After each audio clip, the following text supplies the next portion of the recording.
Assalamualaikum warahmatullahi wabarakatuh. Waalaikumsalam warahmatullahi wabarakatuh, Bu. Selamat pagi anak-anak. Pagi, Bu. Apa kabar semuanya? Alhamdulillah luar biasa, Allahu Akbar. Sebelum Ibu memulai pembelajaran pada hari ini, Ibu absen ya. Ya, Bu. Nama Arini, Hadir, Bu. Rizka, Hadir, Bu. Riani. Hadir, Bu. Oke, baiklah. Untuk ketua kelas silakan memimpin doa untuk memulai pelajaran pada hari ini. Baik, Bu.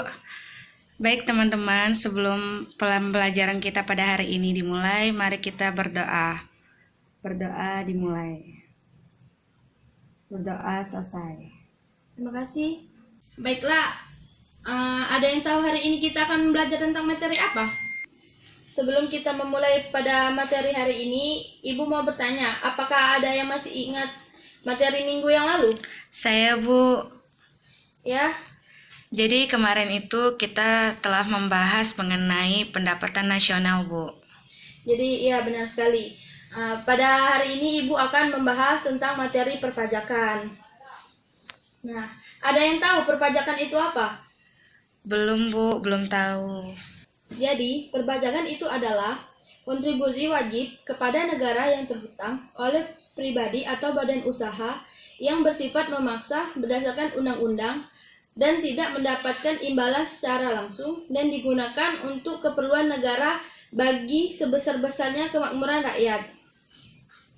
Terus selanjutnya itu ada fungsi pajak. Kalian ada yang sudah tahu tentang apa saja fungsi pajak? Belum tahu, Bu.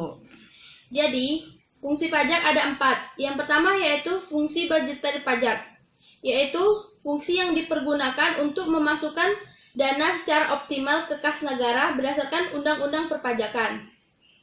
Yang kedua yaitu sebagai alat pengatur atau regulen.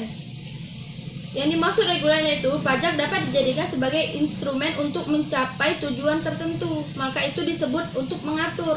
Yang ketiga yaitu sebagai alat penjaga stabilitas. Yang dimaksud dengan stabilitas untuk menjaga stabilitas nilai tukar rupiah dan menjaga agar defisit perdagangan tidak semakin melebar. Yang terakhir yaitu sebagai sarana retribusi. Yang dimaksud sebagai sarana retribusi itu adalah untuk membiayai pembangunan infrastruktur seperti jalan, jembatan. Dan yang selanjutnya Ibu akan menjelaskan asas pemungutan pajak.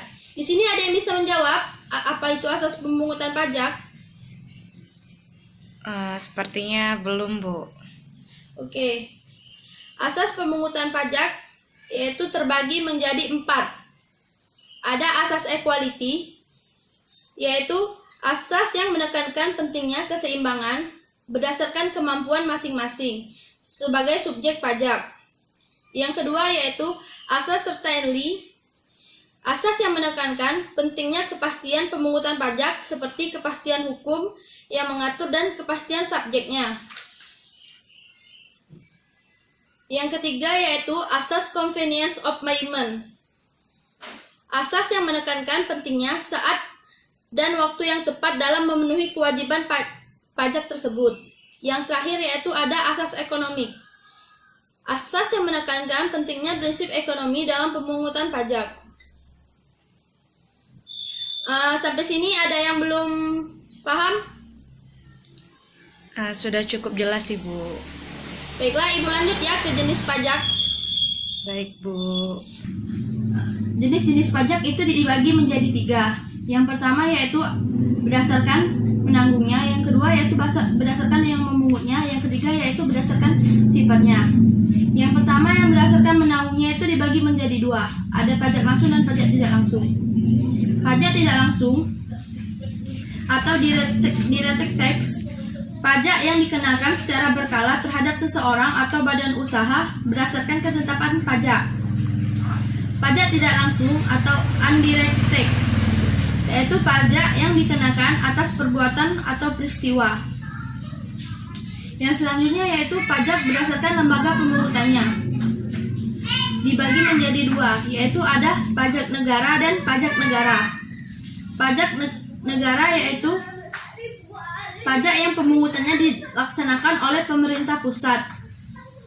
Pajak negara adalah pajak penghasilan, pajak pertambahan nilai, dan pajak penjualan atas barang mewah. Terus yang selanjutnya ada pajak daerah. Pajak daerah adalah pajak yang dipungut oleh pemerintah daerah, yaitu pajak radio, pajak reklame, pajak kendaraan, dan pajak hiburan. Yang selanjutnya yang terakhir yaitu pajak berdasarkan sifatnya. Dibagi menjadi dua, yaitu menjadi pajak subjek dan pajak objektif. Pajak subjek adalah pajak yang berpangkal pada subjeknya, wajib atau wajib pajak. Contohnya seperti pajak penghasilan dan pajak bumi bangunan. Yang selanjutnya yaitu ada pajak objektif, pajak yang dipungut berdasarkan objek tanpa memerhatikan wajib pajak, atau contohnya pajak penjualan dan cukai. Ibu langsung lanjut ke sistem pemungutan pajak.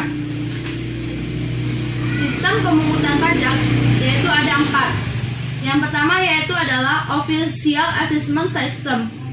Ini pajak yang menentukan besarnya utang pajak oleh orang pribadi maupun badan yang dengan mengeluarkan suatu ketetapan pajak.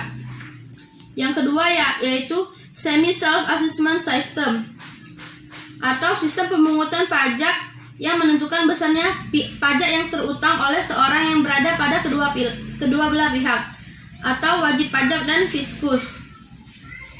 Yang selanjutnya ada Withholding System, adalah sistem pemungutan pajak di mana wewenang untuk menentukan besarnya pajak terutang oleh seorang berada pada pihak ketiga.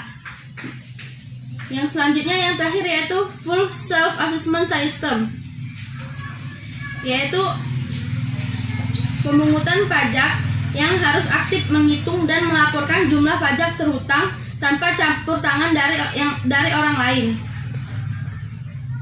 Selanjutnya yaitu ada objek pajak. Objek pajak dibagi menjadi 3. Yang pertama yaitu stelsel nyata, yaitu pemungutan pajak dapat dilaksanakan pada akhir tahun. Yang kedua yaitu stelsel anggapan. Pemungutan pajak dapat dilakukan pada tahun pajak. Dan yang terakhir yaitu ada stelsel campuran, yaitu pengenaan pajak pada awal tahun yang didasarkan pada suatu anggapan dan pada akhir tahun yang didasarkan pada suatu kenyataan. Baiklah, itulah materi pembelajaran kita hari ini. Jika ada yang ingin ditanyakan silakan. Tidak ada, Bu.